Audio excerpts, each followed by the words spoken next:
Assalamualaikum warahmatullahi wabarakatuh. Salam dan bahagia Bapak Ibu sekalian. Pada kesempatan kali ini berjumpa lagi dengan saya Yeti Ageng Lestari. Di sini saya akan mencoba untuk share, berbagi pengalaman ketika mengikuti program guru penggerak. Pendidikan guru penggerak yang saya ikuti di sini adalah angkatan 8, tepatnya di tahun 2023 lalu. Dan ternyata banyak sekali pengalaman-pengalaman berharga, ilmu-ilmu baru yang saya dapatkan. Dan itu tidak pernah saya dapatkan di diklat ataupun di pelatihan manapun, Bapak Ibu. Nah, yang akan saya share di sini adalah bagaimana atau langkah-langkah ketika kita akan mengikuti guru penggerak ini. Tentu di pendidikan guru penggerak ini ada dua tes ya Bapak Ibu yang akan kita lewati, yaitu tes simulasi mengajar dan tes wawancara. Nah, di sini saya akan coba untuk berbagi bagaimana tips dan trik ketika kita mengikuti dua seleksi tersebut. Oke, langsung saja. Jadi yang pertama, setelah kita cek SIM PKB kita akan ada jadwal untuk mengikuti simulasi mengajar. Pastikan Bapak Ibu ketika mengikuti seleksi calon guru penggerak untuk simulasi mengajar ini, persiapkan semaksimal mungkin RPP ataupun modul ajar yang akan Bapak Ibu gunakan. Dan modul ajar yang Bapak Ibu gunakan di sini sudah terintegrasi atau sudah diupload pada saat mengerjakan esai dalam kelengkapan dokumen pada seleksi administrasi sebelumnya nih ya Bapak Ibu. Ketika kita akan melaksanakan simulasi mengajar Bapak Ibu, perlu yang diperhatikan adalah manajemen waktu, karena pada saat pelaksanaan itu hanya 10 menit, dan 10 menit itu sangat singkat sekali. Memang kita tidak dihadapkan langsung dengan murid, akan tetapi kita menganggap seolah-olah anak berada di sana, berada di depan kita. Dan waktu 10 menit itu sangat singkat, maka kita perlu memanajemen waktu supaya 10 menit itu bisa mencakup mulai dari kegiatan awal, kemudian kegiatan inti, sampai kegiatan akhir.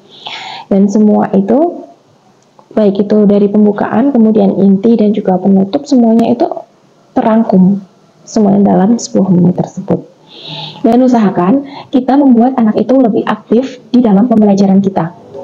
Jadi kita tidak mendominasi nih pembelajarannya seperti apa, tapi murid yang menjadi subjek pembelajaran kita, bukan menjadi objek. Nah, sehingga pembelajaran yang berpihak kepada murid ini bisa terrealisasikan di simulasi mengajar kita itu. Dan kalau dulu ya saya itu, karena 10 menit ya, untuk 8 menit itu saya gunakan untuk kegiatan awal sampai inti, hampir ke penutup gitu ya.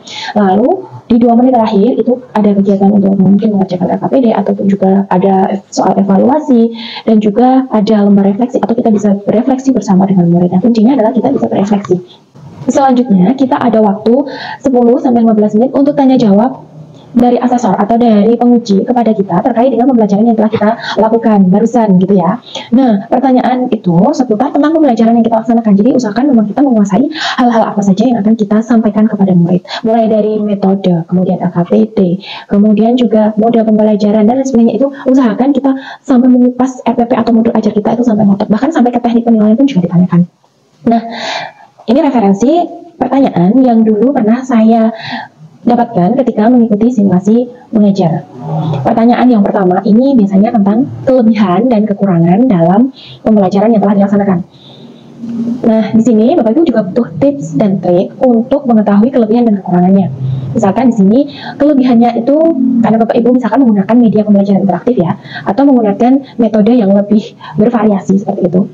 Bisa pembelajaran inovatif menggunakan media apa, misalkan pop-up book, atau mungkin brainstorming, atau mungkin juga dengan mind mapping dan lain sebagainya.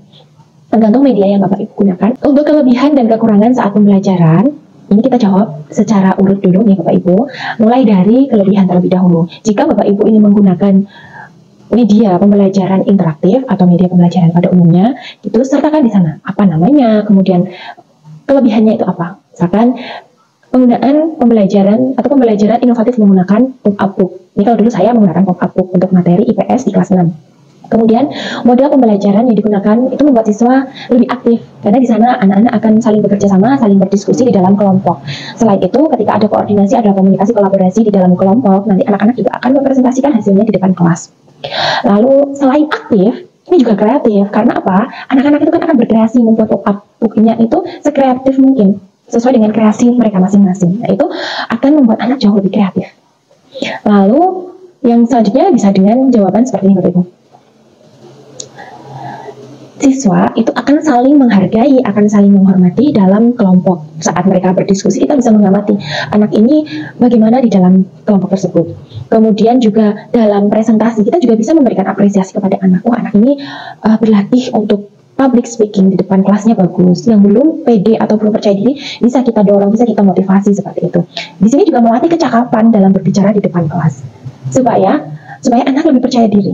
Nah, untuk kekurangan tentu yang kita lakukan itu pasti ada kekurangannya. Dan kekurangannya ini semisal ini membutuhkan waktu yang cukup lama, tenaga yang lebih ekstra untuk menyiapkan pembelajaran, karena kita harus membuat contoh dulu outputnya, jadi ada effort yang lebih.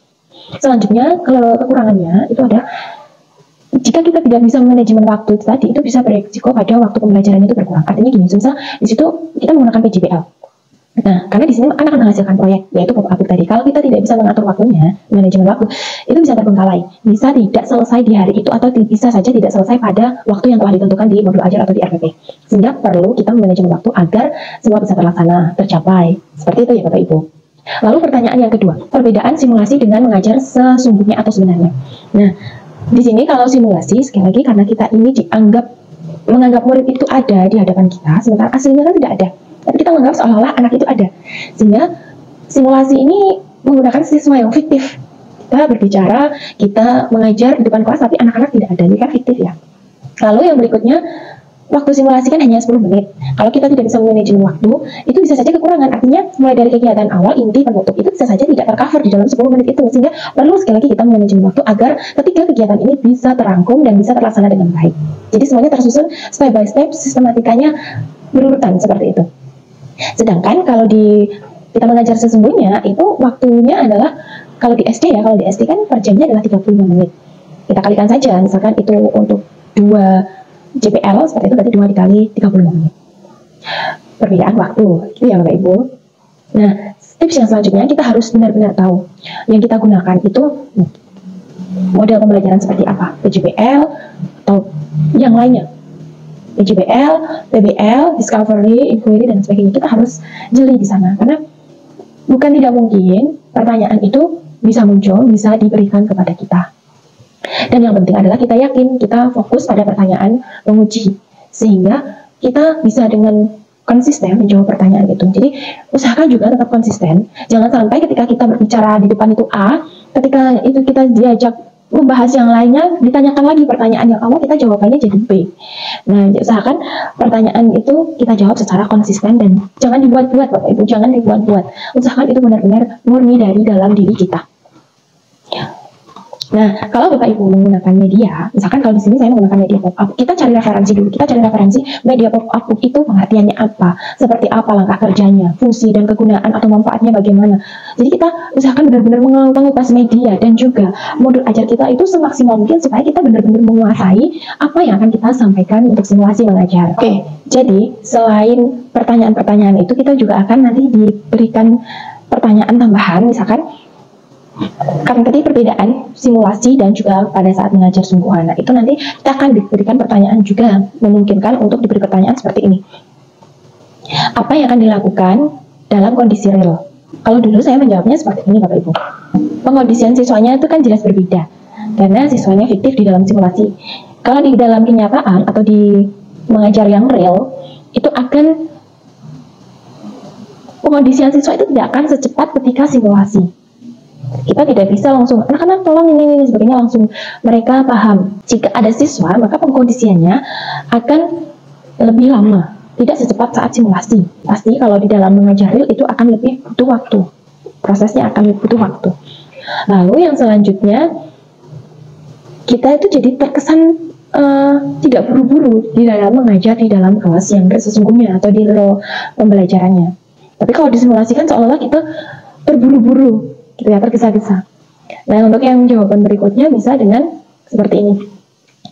Dalam mengkondisikan siswa dalam belajar, saya bisa mengarahkan siswa untuk mengeksplorasi lingkungan kelas. Jadi, ketika benar-benar ada anak di dalam kelas, pas ada saat pengajaran real, kita bisa mengajak anak untuk eksplor, untuk mengeksplorasi lingkungan kelas, bahkan ke lingkungan luar kelas. Tapi karena disimulasi, maka terbatas, seolah-olah ya kita hanya dihadapkan dengan anak di satu ruang tersebut. Nah, seperti itu. Lalu pertanyaan yang selanjutnya itu adalah, kalau tadi kan kelebihan, kelemahan, atau kekurangan. Lalu juga yang selanjutnya adalah perbedaan simulasi dan saat mengajar sesungguhnya. Yang ketiga adalah proses asesmen. Tentu kita juga harus mengetahui asesmen apa yang kita gunakan. Kalau dulu saya karena masih menggunakan kurikulum 2013 pada saat itu RPP.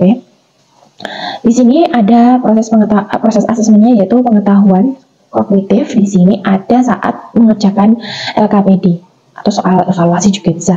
Lalu pada saat penilaian sikap atau afektifnya, di sini saat bekerja dalam kelompok. Jadi kan ada diskusi, ada tugas kelompok ya. Nah itu kita amati, berinteraksi dalam kelompok. Jadi bagaimana anak ini berinteraksi dengan temannya, mengerjakan tugas, instruksi. Nah itu kita amati di sana. Pada saat anak mengutarakan pendapat atau menjawab pertanyaan yang diberikan, ini kita bisa mengambil sikap afektif. Berikutnya pada keterampilan saat presentasi di hadapan teman-temannya. Sini misalkan ada penilaian produk tadi, karena tadi kan menghasilkan pop-up tadi.